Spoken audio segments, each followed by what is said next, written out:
Hello, ladies and gentlemen. This is your girl Mitzi, and this is Mitzi. Let's think about it. Today, we have a special guest on the show. We are going to be thinking about giving yourself to Christ. Yes, that's an important topic to really think about and to really talk about. So, Erik, why don't you go ahead and fully introduce yourself? Hey, what's going on? My name is Erik Allen. I'm the owner of erikallenmedia.com. I'm a podcaster. I'm a coach, speaker, and just love jumping on other podcasts to connect with other people. And it's so honored to be here, Mitzi. Thank you so much. I appreciate it. Yeah, no problem. I'm very excited for this conversation. Just before coming onto this show, I was really just thinking about my experience about giving myself to Christ and how hard that was for me. I mean, I remember when the pastor was at the podium and was like, anybody who needs to give yourself to Christ now, we're doing baptisms, come on down. And in my spirit, I felt it like telling me to go, to go, to go, and this pastor kept on saying, come on down, come on down. So I'm like, okay, fine, let me go. So when I came on down, I felt my spirit battling with me. Like I kept on giving myself reasons why I should walk away from this line. Oh, I don't have nobody here. Oh, I don't have nowhere to put my purse. Oh, what am I going to do after for clothes? I mean, I made myself so many excuses to not do it. But at that very moment, it was crazy because I felt like all eyes were on me on that little line. Sure. And they were like, no, there's a lady came and grabbed my purse. Another lady came and said, don't worry, we got clothes after you go in. And I was so nervous. But after I was like, oh, I needed this. And how was it for you? For me, I grew up in the church. So I went to Sunday school, did the whole, little league thing as a kid. And then when my parents got divorced at 11, when I was 11 years old, we kind of quit going to church. My dad tried to put me back into church when I was about 13, and I didn't really connect with it. It was more of a social thing for me. And then I started dating a girl who was a Christian when I was about 20 years old. And I was going to church with her and actually gave my life to Christ when I was dating her, and when got baptized in the Columbia River out there in Washington State. It was freezing cold, and I did it for her. It wasn't a personal relationship with me and Jesus. I thought I was, but it was more about her, because as soon as we broke up about 2 years later, I was right back to my normal ways. I was back to doing drugs and drinking and all that stuff. And I knew my foundation in Christ at that point was not strong. And I spent the next couple of years trying to figure out who I was, battling addictions and all of stuff. And then I was working one night at Starbucks, and a girl walked in and said, hey, we got this cool college age event down at our church. Would you be interested in going? And I was depressed, and have friends, and she was good looking. Yep. What time do I need to be there? That was my thought process at that moment, and got down there, and I ran into a bunch of guys that I knew from like 5 years earlier. And I was like, man, I haven't seen you guys forever. What's going on? Like, it was just this weird connection. I think God was planting a seed in that moment. And about a month later, it was Easter 2004. I was managing a band at the time. We went and partied the night before Easter, and I woke up Easter morning in my buddy's basement, surrounded by probably 15 guys. And in that moment, I felt God go, dude, you're going down this path that's going to end your life real quick. So you need to start making some changes. And I decided that moment that I was done, and I quit cold turkey, drugs, drinking, cigarettes, everything in that moment. Gave my life to Christ in my buddy's basement. Got up and left, and I called that girl, and I got her voicemail, and I said, hey, happy Easter. Maybe I'll see you at the store sometime. And a month later, we were dating, and 17 years later, we've been married now. Oh my goodness. Congratulations. What a story. That is an amazing relationship story, as well as a God story. Like how God was really with you, watching you, and was like, come on, Erik, come on. Have a VA, have some God in your life. I lived, in the worldly desires for a long time, and battled those addictions for a long time. And, I just never I always knew that God was there. I always said my prayers at night, artificially, right? Like I just didn't have this relationship though with Christ. And then as soon as I decided to make that decision, I had to change my environment. I loved the guys that I was partying with and all that. And I had to call them up. I'm like, guys, listen, for me, I got to get healthy. I got to step away from this. And they're like, absolutely. Those guys are still my friends today, by the way. But I took like 6 months where I just wasn't going to the bar. I wasn't hanging out. And what I did was I replaced that with guys that were going to the church, that were successful in their marriage, successful in their business, successful in walks with Christ. And I just started interviewing them. I was taking them out to Starbucks, and I was like, hey man, I want to buy you coffee. I want to understand your story. What are you doing to stay on this track? And I interviewed a bunch of guys, and that just helped me to just build that strong foundation for me to be on the right path that I am today. Yeah, that's amazing. And um I think that's the hardest thing, is trying to acknowledge that you need to get out of that cycle Yep. of like the world and of drugs and people with bad intentions and people who don't really want to have something better for themselves. Mhm. I mean, how long did it really take you to really get that realization? It was pretty quick, actually, after I gave my life to Christ. The reason being, one, I changed my environment, but also in my mind, I realized that my past and other people's opinions don't define my future. And so once I realized that, it was like, boom, God opened up a massive amount of doors, opportunities to build relationships with men who were following Christ, men that had great marriages. In my marriage, it wasn't like I came into it like it was all perfect. We've been married for, over 17 years now. Not every day is rainbows and sunshine, right? Um, Yeah. my wife comes from a broken home. I came from the broken home. And so we came in with a bunch of junk. And we had to kind of go, okay, we know exactly what we don't want in marriage, but we didn't know what we wanted in marriage. So we did a lot of testing. And, the first 5 years, it was just us. We were trying to figure out, what is this marriage thing. And Mhm. then we started having kids after 5 years, but it was that first 5 years was really kind of crucial, just trying to understand each other and things like that. And so, yeah, I mean, I wouldn't be here for sure if it wasn't for Christ. Yeah, and I was having another conversation with another gentleman talking about how important it is for people to have a relationship with God. And one of the biggest things that stuck with me with what he said is free will. And what Mm. is your perspective when it comes to free will and your relationship with God? Yeah, I mean, God died on a cross for us, but we have the choice to do whatever we want, right? Like he'll speak to us in our heart, and guide us and put people into our life that might help us down the path. But ultimately, we have the choice. Do we want to live in the world where it's messy, or do we want to live a life where we're following him and we're spending time in prayer with him, and we're surrounding ourselves with people that want to live the life that we want to live, or that are living the life that we want to live, right? And so ultimately, it is we have free will to choose and do whatever the heck we want. Um, but hopefully, as a Christian, my job is just to be following him and be hopefully living in the biblical ways, right? We're all sinners. My job is just not to judge anybody. I just want to love people where they're at. And so, I think it's so important to just follow that. And again, free will is, you can go out and choose to do whatever you want, but hopefully we can follow Christ in our choices.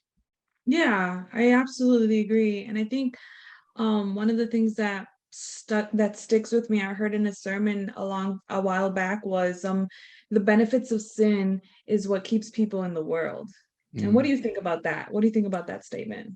Totally. I mean, I think if you look at sexual immoralization, like you look at pornography, whatever it is out there, right, in the world, that's beneficial to some people. They think in their mind it's not really, but they think that is, and so they're seeing pleasure, right, and they're accepting that pleasure over the pain that they're going to deal with after the fact or after the matter, right? And so, yeah, it's so crazy that um, yeah, there's so much sin in the world, and it's not just sexual sin; it's everything, right? It's just people just not following, it's people just judging people, right? But yeah, the world's a messy place right now, man, for sure. And I think if we can all, I think as Christians, like I said, just to love people where they're at, hopefully they'll see Jesus through our actions, through our choices and them, and maybe start to ask questions and maybe start to know or come to know the Lord through us, right?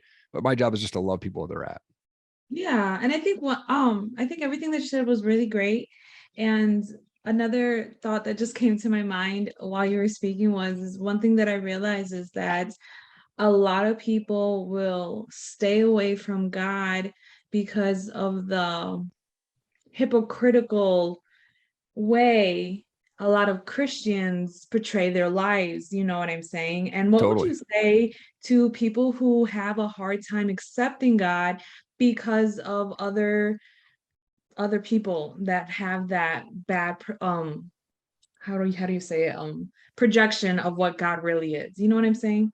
Oh, for sure. And I 100% agree with them. I think there's a lot of hypocrites in the church. And it's unfortunate because people that kind of get swayed by different things, or they're like very hardcore on this, and I'm not a sinner, but I can go and call this person a sinner.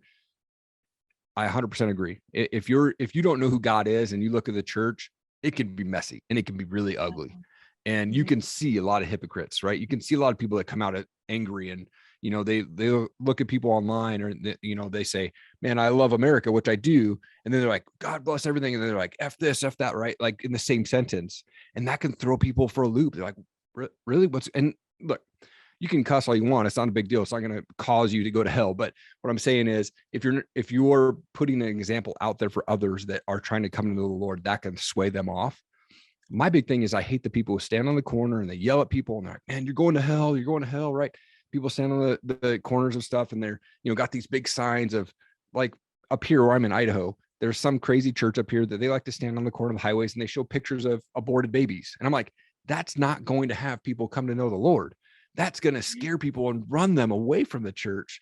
And so that type of people is super hypocritical. If you don't know the Lord and you see people doing that and they're being yelled at, I would run from the church too if I saw those guys. I know. Oh my goodness.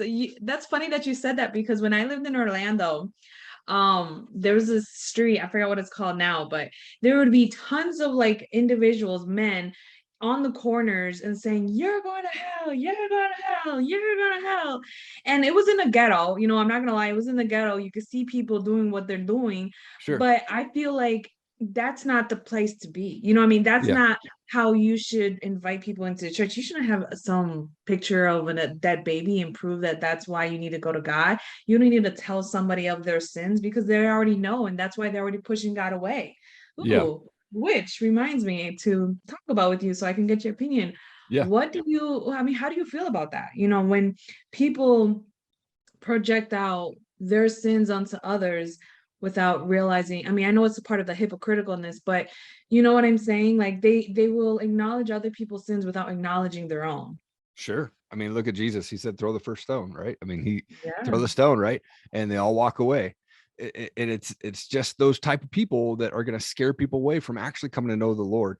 And for me, it's not about church. It's a relationship, right? With Jesus. It's Yeah. not like, you know, I know I believe that I'm saved, but it doesn't mean that I can't help somebody else come to know the Lord. And I'm not going to walk around going, I'm saved and you're not, and you're going to hell and I am, right? Like, that's just dumb. Like tomorrow up here where I'm at in Idaho, they have a pride festival that's going to happen up here, right? I am guaranteeing there's going to be a lot of church people, hypocrite people, that are going to stand out there in the corner and tell them they're all burned into hell.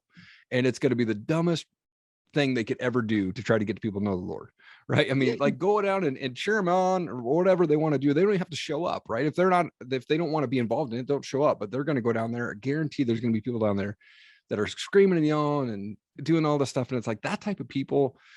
It's like, hey man, I don't want to look in the stick that's in my own eye. I'm going to point to you on your sins. And they just kind of look the other way. And so, yeah, those people drive me crazy, man.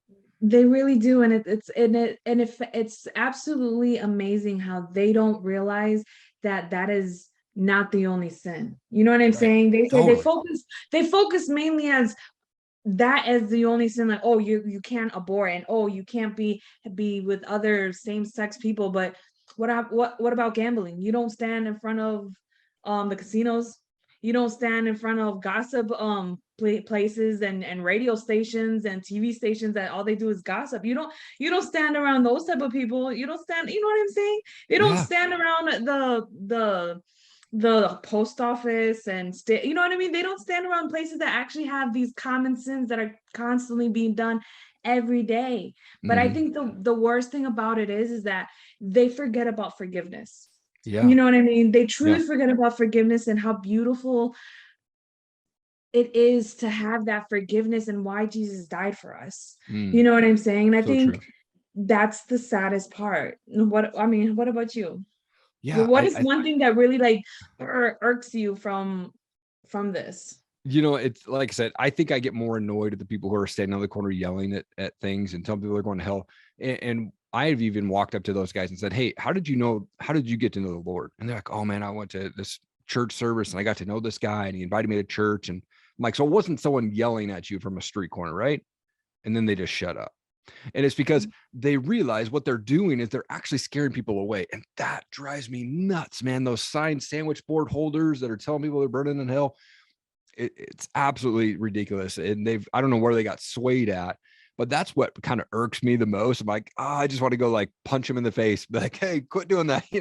Like that's not Exactly. the way, man. You just got to love people, and then they'll ask questions. If they come to the Lord, great. But I just want to be someone who can just show them love no matter what. Exactly. And I think one of the biggest things that somebody said to me that really stuck with me, and I just kept with it ever since I was young, I held on to this. They said that be the example that you want to see.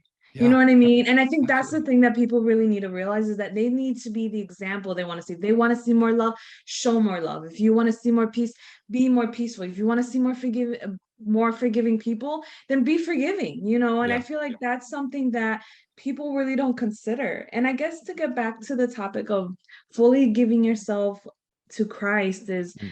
how um how hard I mean, I'm just saying for like my perspective, for me personally, because it was really hard for me to um change my environment when I decided to go with God. Like I literally had to move to stay a different state to Yeah. finally feel at peace.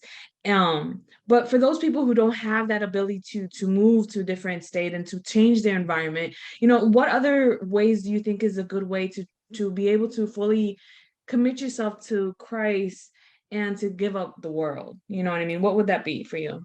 Yeah, I mean, there's so many avenues today where if you can't physically move out of state, and there, I think that there's always a way to do something if you really want it bad enough. Like, if you need to move a state, then like you changed your environment to get away from it. I changed my environment to get to where I'm at.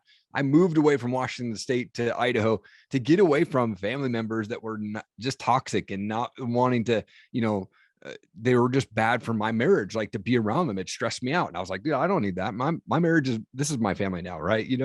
And I think that if you really want it bad enough, then you'll figure it out. You'll figure out how to get out of that environment. But if you just are like, I can't move, I can't get away from this, man, YouTube, guys like John Maxwell, guys like Elevation Church out in North Carolina, like Stephen Furtick, that guy's awesome. Yeah.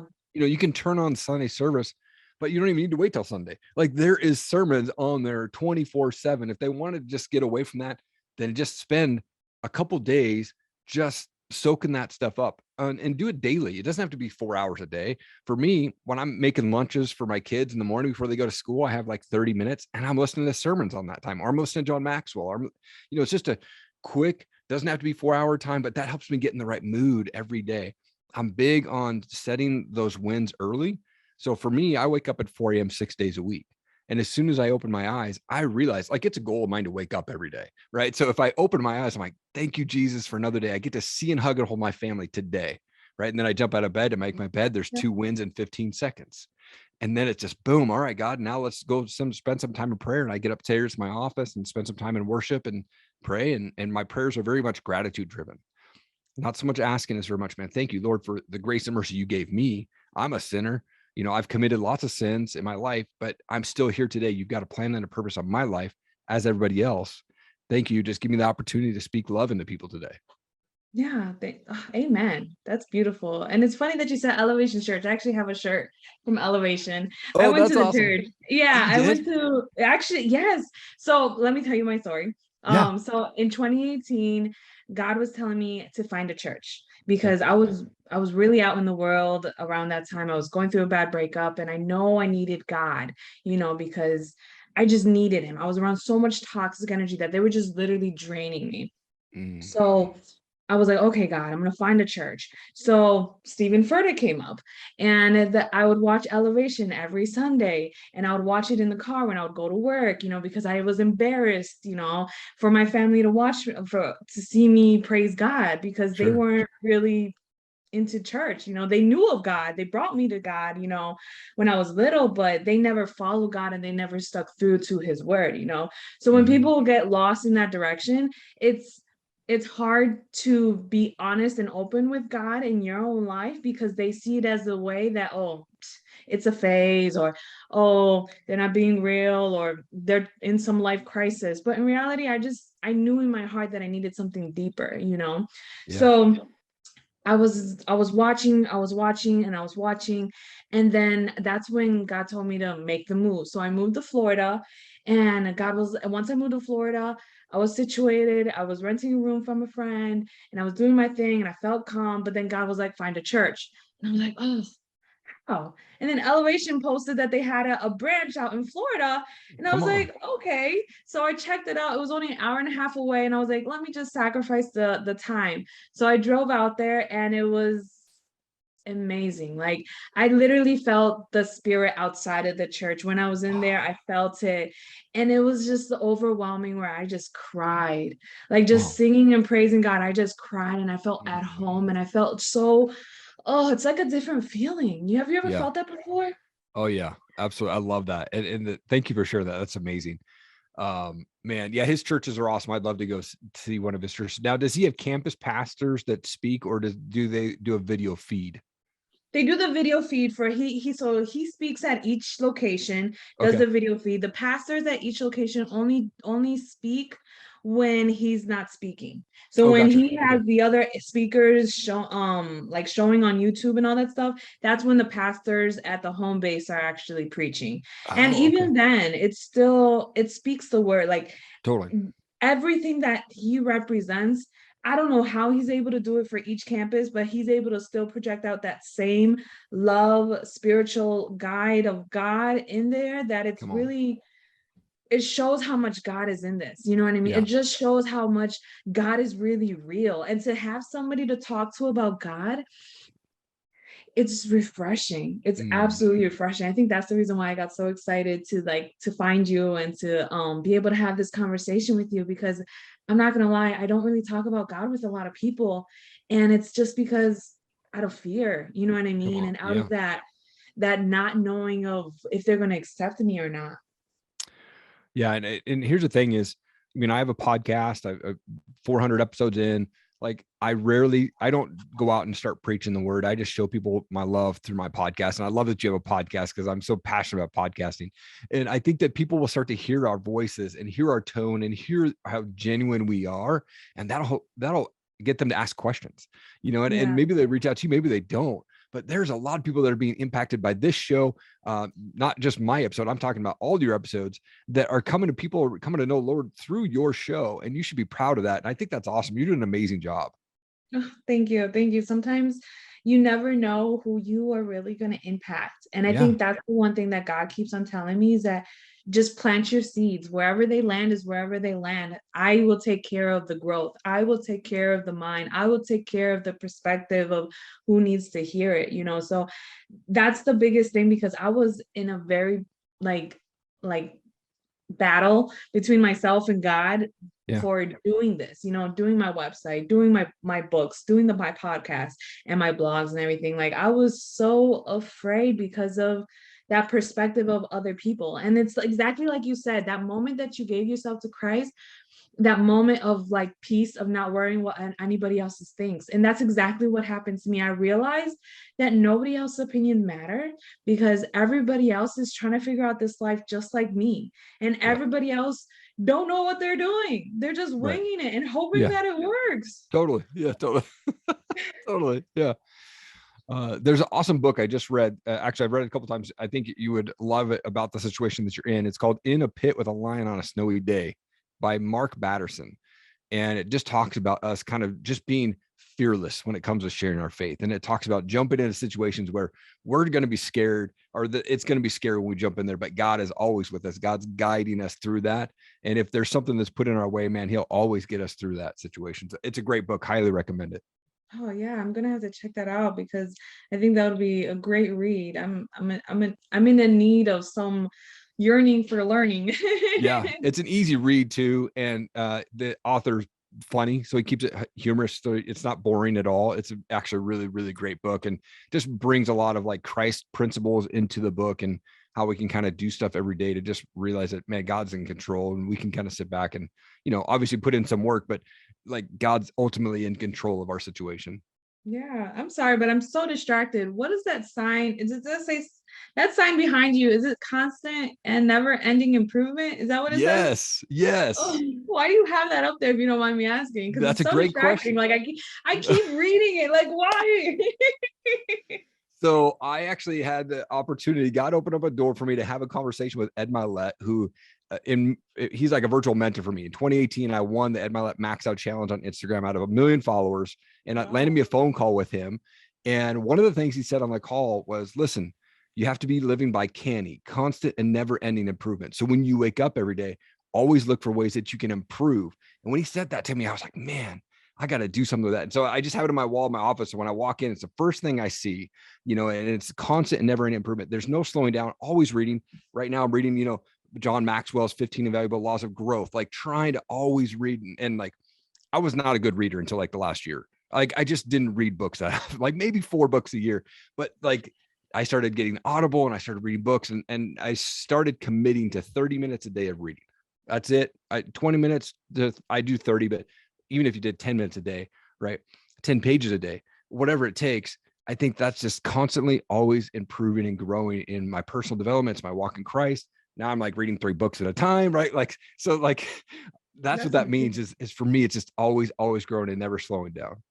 Wow, that's so amazing. It's really, I mean, I'm very ugh, I don't even know what to say. I'm so like happy to be able to speak with you. Like I could just feel you're just radiating joy and peace. Oh, thank you. And I think my next question is, if you could look back at yourself, can you really say that you're proud of yourself Hmm. for where you are right now, from where you were before? I'm proud of where I'm at. I don't know that I am proud of things that I did in my past, but I'm proud of where I'm at today.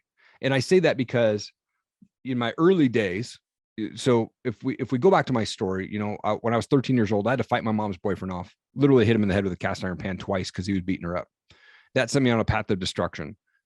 18 years old, I was arrested. I was $28,000 in debt. I was bankrupt at 21, living this life of just in the world, right? Where I was addicted to drugs, I was addicted to alcohol. I looked at women not in a proper way. Like I just didn't have any idea. I was living in the world.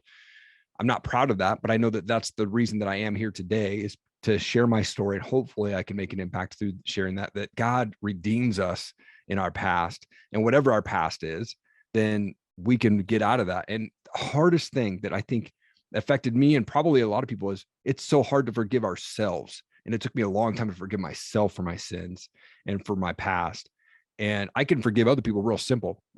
Yep. Hey, I forgive you, no problem. God's, but for me, man, that's a daily battle. And sometimes, Satan likes to creep that back in. Hey, remember that moment that you did back then? Remember that? Right. And it's like in that moment, I go, man, God, thank you for your grace and your mercy. Um, but I am proud of the person I am today because I'm breaking the chains of addiction, abuse, rejection, and abuse from my family tree. I came from a broken home that battled those things. I came from rejection, abuse, and addiction. And my wife and she came from a broken home as well. Our parents have been married and divorced 5, 6 times. I don't know the number, but we Tell me said, about it. we're going to break the chain. We're not going to have a divorce. When we got married, we said, we're doing it. And we say, when we say I do, I mean it. And we've had some bad days. We've had some good days. We've had some good years, some bad years. But ultimately, our kids see us argue sometimes, but they see us make up. They see us dance in the kitchen. They see us kissing. And then but they see it all. And I think that's what helped us. We set up a set right at the beginning. There's going to be, no matter what, God's in control, and we're going to always give our life to God. And that's what's going to hold our marriage tight. And so we both have our own sort of, Bible groups and stuff like that we meet with. And that just helps us stay, I think, strong. And there's a book right here. I'm reading it. I'm doing it right now. It's called The Love Dare. If you haven't seen the movie, go watch the movie. But it's an amazing book for anyone that's married, male or female. It's a 40-day challenge, and it's an amazing book that'll rock your world.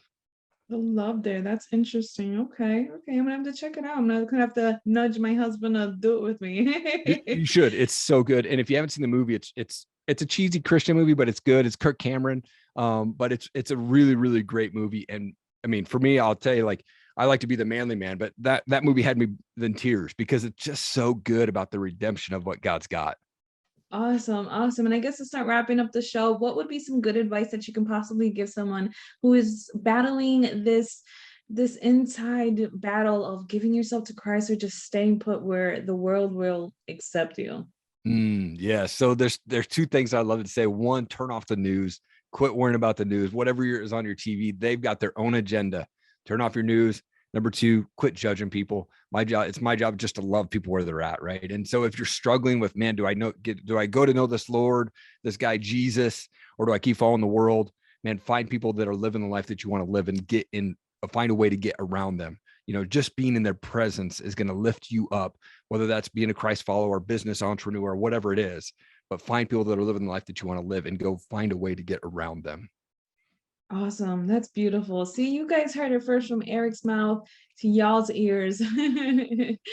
I swear this has been such a great conversation. No, not tooting your horn at all. This has really been I think I needed this. If nobody else needed this and listening, then you know what? Don't worry. I needed this. Love it.